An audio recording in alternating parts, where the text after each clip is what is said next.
欢迎你来到1号真相台的2频道啊！咱们的这个主频道呢，过2天咱们再回主频道。这几天呢，养养这个2频道的小号，要不然的话就长草荒芜了啊！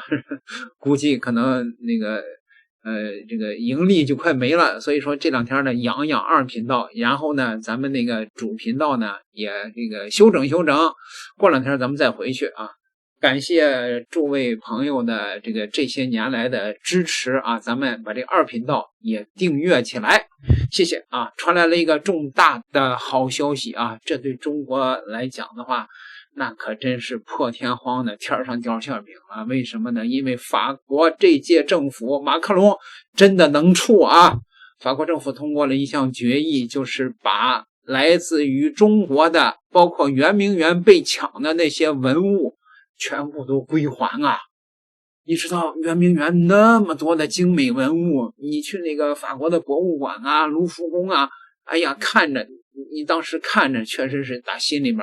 就觉得惋惜。这一次马克龙真能处啊！马克龙你别看怕媳妇儿，但这个人真能处啊，全还给中国呀！法国的国民议会近日全票通过了一项历史性的法案，明确的将殖民时期掠夺的文物归还，特别包含从中国抢掠的文物，并首次援引了雨果166年前的预言，称这一天终将到来。4月13号，法国的国民议会170票赞成0票反对通过了文物归还法案，废除了沿用100年的公共财产不可转让的原则。法案覆盖了1815年到1872年间以战争、劫掠、强迫交易等非法手段获取的文物，明确将1860年英法联军从圆明园掠夺的中国文物纳入了适用范围，未来无需逐案立法，通过政府行政令即可推进归还，并设立了双重的审查机制，科学委员会与议会委员会确认文物的非法性。法国的议员帕特里耶在议会的现场宣读大作家雨果1861年的呼吁啊，那个文豪曾经说，解放且净化的法兰西终将把战利品归还被掠夺的中国。你看大文豪雨果那是那个革命主义者，并宣告雨果盼望的这一天已经到来。这一表态被视为法国对殖民历史的一个主动的清算。涉及到中国文物到底有哪些呢？枫丹白露宫中国馆藏有1860年圆明园劫掠文物上千件，包括景泰蓝麒麟、乾隆的甲胄等部分的文物呢遭破坏性的改造了。你比如说我就看见过乾隆时期的那种五彩的大花瓶被法国人在底下穿一眼儿上头，然后呢弄一灯罩当台灯了，改造了乾隆的唐卡被当作墙纸，景泰蓝熏炉改造成吊灯，因为安保薄弱曾多次被盗，2015年丢失15件还没有追回呢。还有法国的集美博物馆收集了超2万件的中国文物，含商周的青铜器、敦煌的经卷、辽三彩、罗汉像等顶级珍品。部分文物没有保护罩，仅标数字编号，被参观者描述为无人能笑着离开。法国呢曾经通过民间与官方渠道归还过部分的中国文物。2013年皮诺家族无偿返还了圆明园鼠首和兔首，2015年呢归还了甘肃大宝子山的这个秦国金饰片。这个绝大多数的网友赞赏法国政府正视历史的勇气，被视为文明自我修正的标杆。朋友们，这个法国政府真能处啊！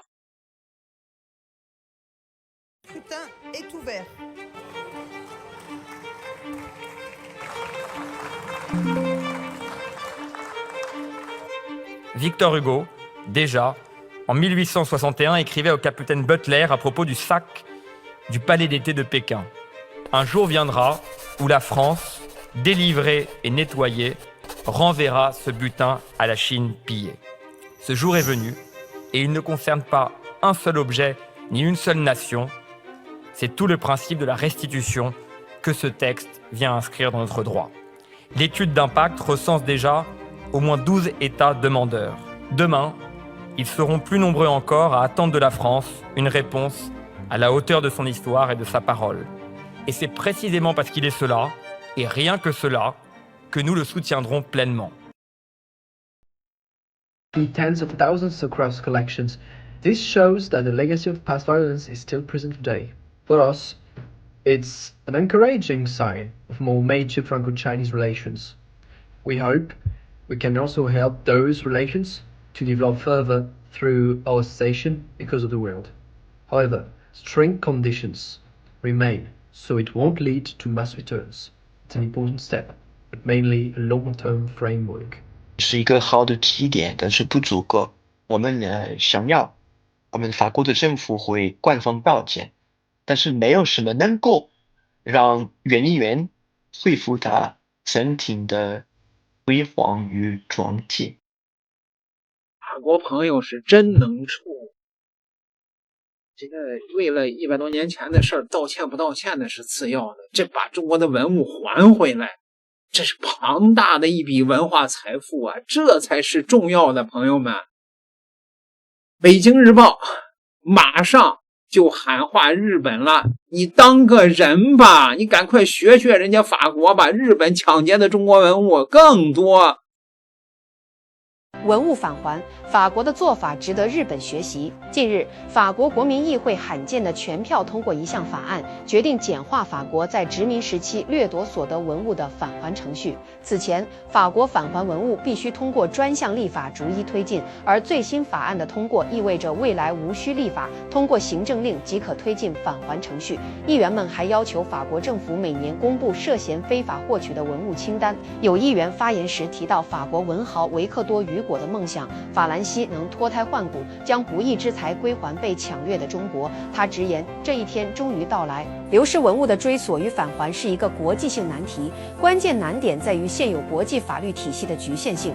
当前，国际社会开展流失文物追索返还的主要法律依据是联合国教科文组织1970年通过的《关于禁止和防止非法进出口文化财产和非法转让其所有权的方法的公约》，